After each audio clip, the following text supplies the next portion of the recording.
Salam sahabat, hari ini Kamis 3 Juli 2025, kita belajar dari kitab Para Rasul pasal 21 ayat 1 sampai 14.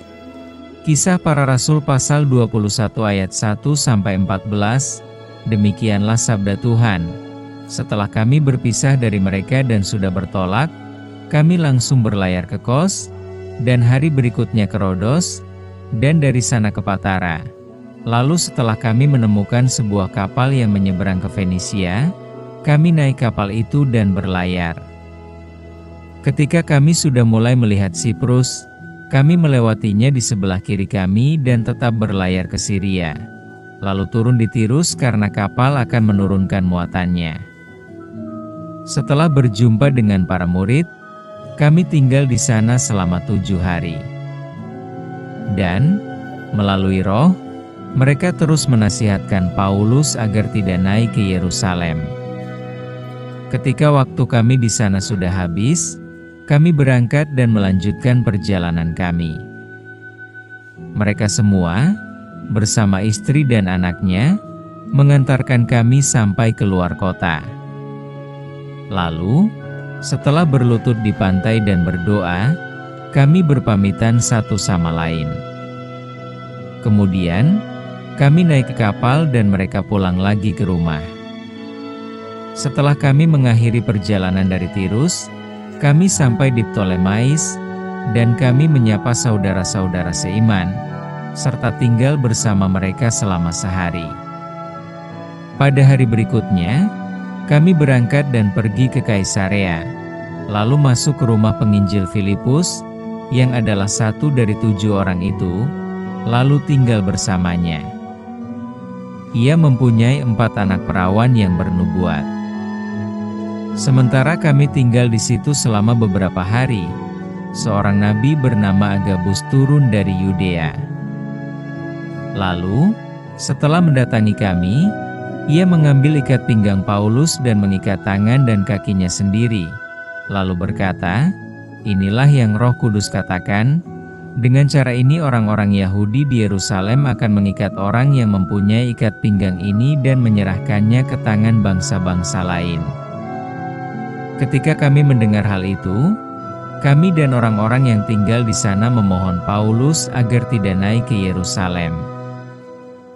Kemudian, Paulus menjawab, "Apa yang kamu lakukan? Menangis dan menghancurkan hatiku?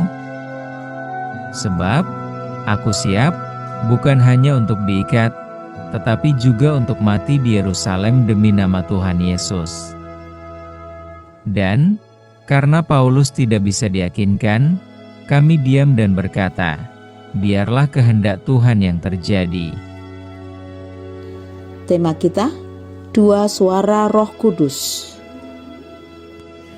Bagaimana kita bisa membedakan suara Tuhan dan suara yang lain?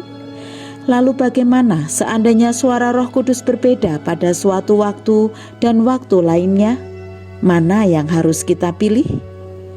Rasul Paulus telah membulatkan hatinya untuk pergi ke Yerusalem.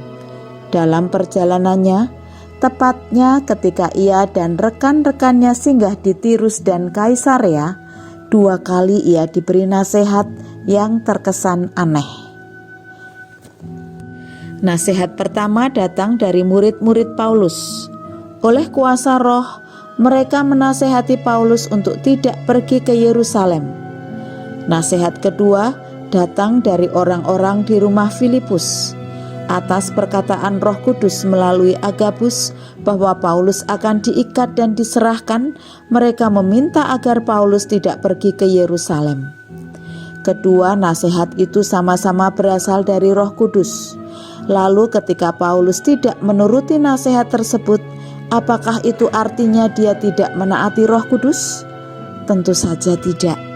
Pasalnya, nasihat tersebut bukanlah perintah, melainkan pemberitahuan bahwa Rasul Paulus akan mengalami penderitaan yang besar dan juga suatu bentuk perhatian dari murid-murid dan rekan-rekan yang mengasihi dia.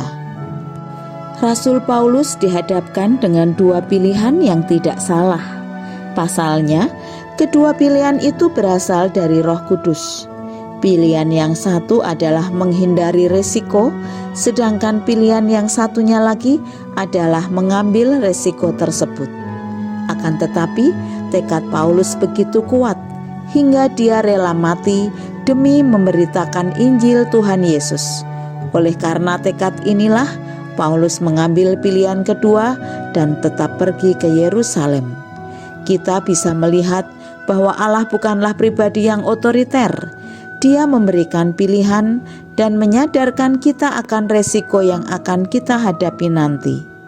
Dalam kehidupan kita sebagai anak Tuhan, kadangkala kita diberi pilihan. Apakah kita mau tinggal dalam zona nyaman dan melayani Tuhan seadanya, atau mengambil langkah lebih jauh dan menghadapi resiko demi pelayanan Tuhan yang lebih luas? Tentunya pilihan untuk terus maju dan percaya kepada kehendak Tuhan adalah pilihan yang paling tepat. Mari kita berdoa.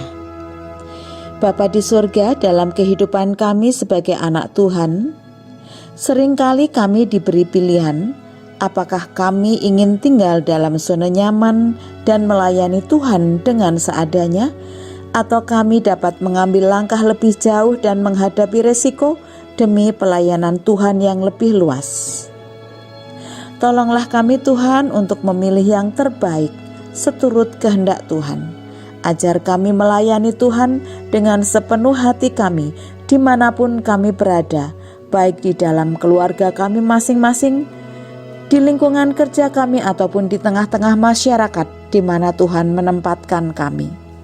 Kami serahkan hari ini ke dalam tangan kasih-Mu. Kami percaya Engkau akan melindungi dan memberkati setiap pekerjaan kami. Di dalam nama Tuhan Yesus Kristus, kami sambut hari ini. Amin.